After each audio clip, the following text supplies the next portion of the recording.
Michelle Yeoh is no stranger to a good fight. You may recall Crouching Tiger, Hidden Dragon. Just check it out.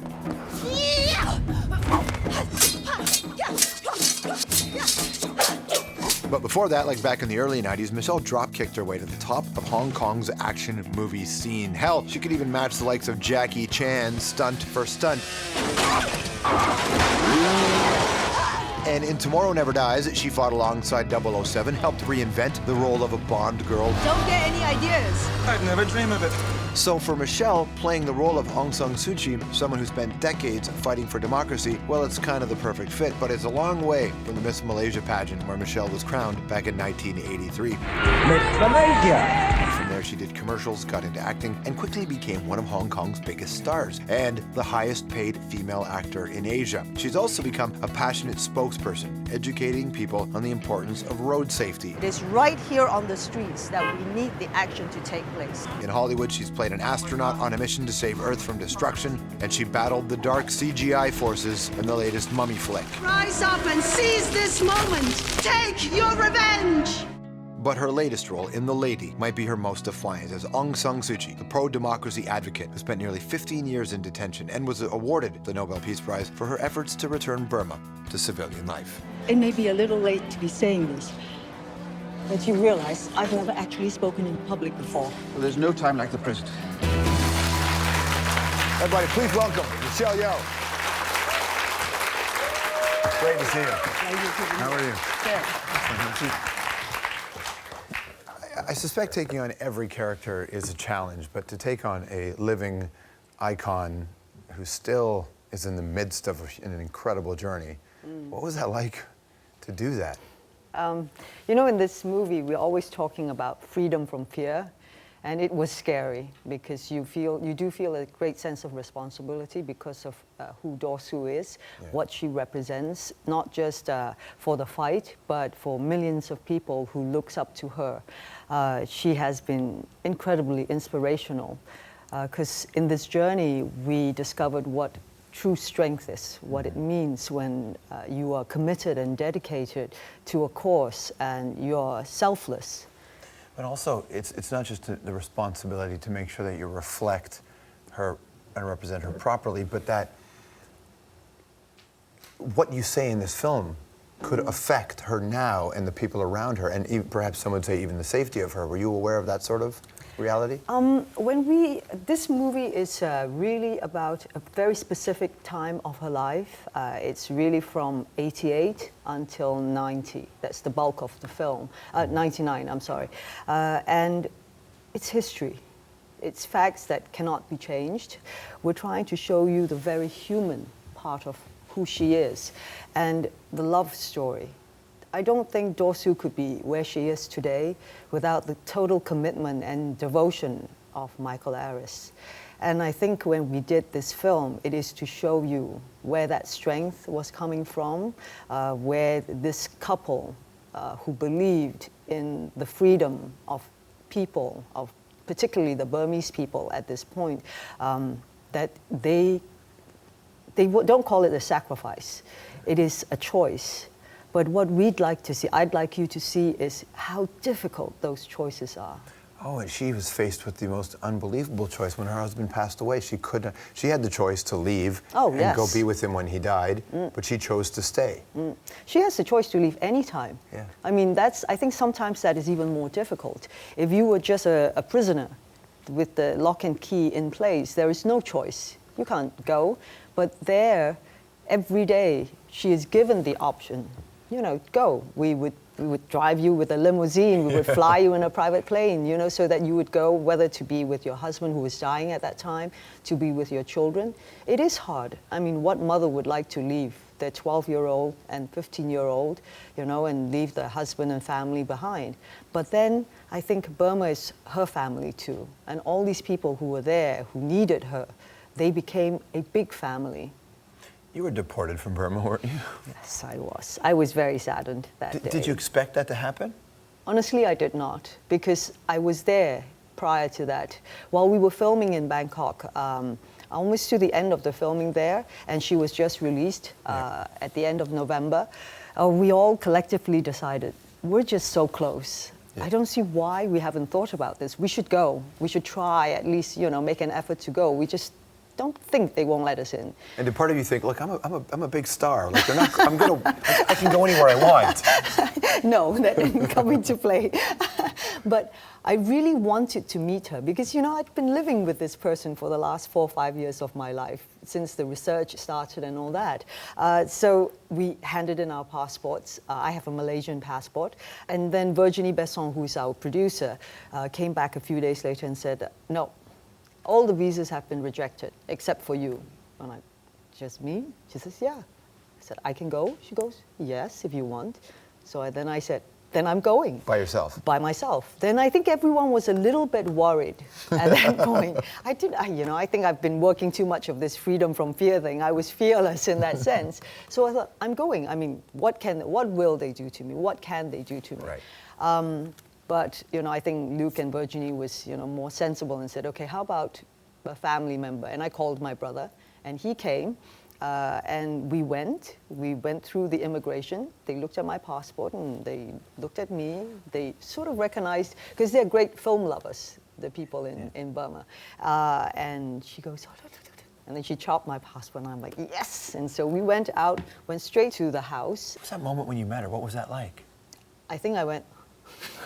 I think I was starstruck. But we had spoken on the phone prior to me arriving in Rangoon. So she literally just opened her arms and gave me the biggest hug. And it felt good. You're an enormous superstar, and I wonder, do you get scripts for, hey, I want you to play Ellen? Or do you get scripts, I want you to play the Asian woman?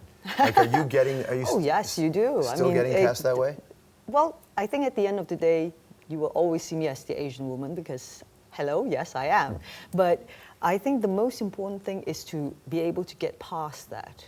If not, otherwise, I will only be stuck in movies and roles that are only written for Asian women. Right. I think nowadays filmmakers have broadened their scope into understanding that the audience don't identify them. Because I think in America or in Europe or everywhere, you find the Asians who have been living here forever. So they're very, very American or Canadian for that matter. So our passport is not on the screen. Malaysian, oops, wrong role. Yeah. How do you work around that in the system? Because it's hard, it's not easy, but I think when you believe in what you're doing and you have great passion for and love for your work, you keep fighting the battles. Yeah. Is that why you produce films too, so you can create different roles for yourself? Yes and no. Yes, because to be able to find the perfect role, which never comes, and then no, because I love working with creative people. And as a producer, that's what you get to do. You get to put all the right elements together. Because normally, as an actor, you come in and there is a script or there is key people already in place. But for example, The Lady, I was very fortunate. I was the first person they approached. Andy Harris, who's the producer from England, and his wife Rebecca Frayne, who wrote this incredible screenplay. How pissed off would you have been if they didn't come to you for that script? I think they would not. It would be the last movie they ever make. They would be sad. Yeah. What do you think of, we've seen the Globe's response to the Arab Spring and people rising up for democracy. What do you think about the rest of the world's response to Burma? There needs to be better awareness of what Burma is going through. I think this is something that we need to do, and we hope with this film, is that Dosu has always preached the non-violence approach, and that is a slower, longer way, but the healing process is much cleaner. But it's because she looks, I remember the latest interview when someone asked her about Egypt and all that, and Gaddafi and Saddam, particularly Saddam, and she says, violence begets violence. And this is not something that she would wish upon her people. She has no anger. That was the one interesting thing that I found when I was with them. Dosu was introducing me to her NLD members, and she said, "Oh, this is so and so, and oh, he's been in prison, not house arrest, for 15 years. Was it 15 years? Yes. He was 11 years. He was 8 years, and this one is just a baby. He was only for 4 months." Yeah. And you look at these people and go, "Aren't you angry? Aren't you ready to?" And I asked them. I said, where's this, aren't you wanting to fight? But they go, no, our anger is in the tree. We tie it up in the tree. And then when we want, we bring it down, and then we go for our cause, and then we put it back in the tree. You're a bit of a political figure now because of this choice. Are you comfortable in that position?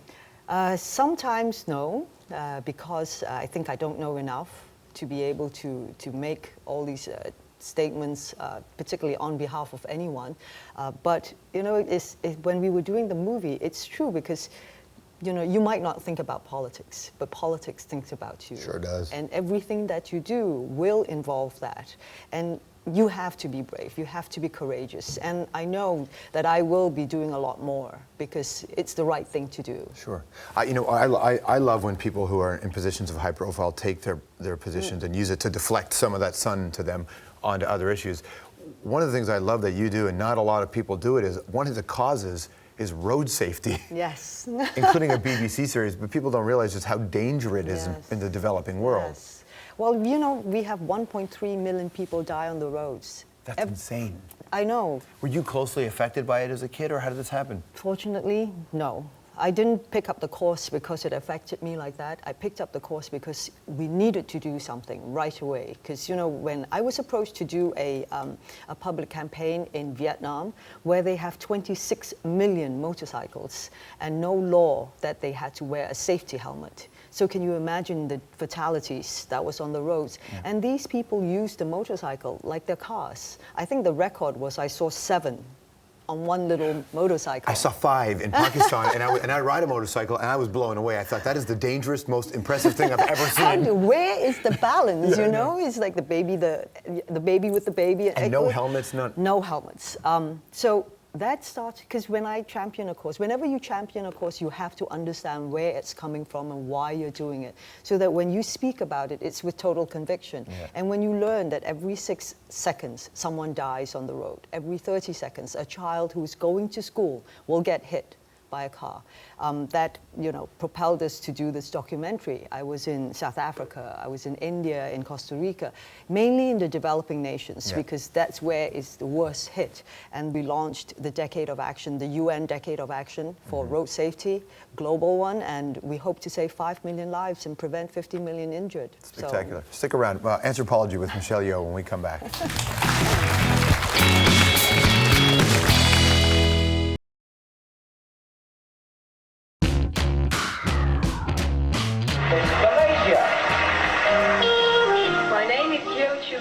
I'm a graduate and I come from Ipoh.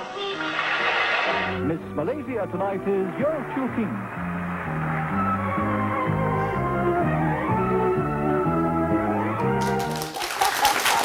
Huh? Oh, wow.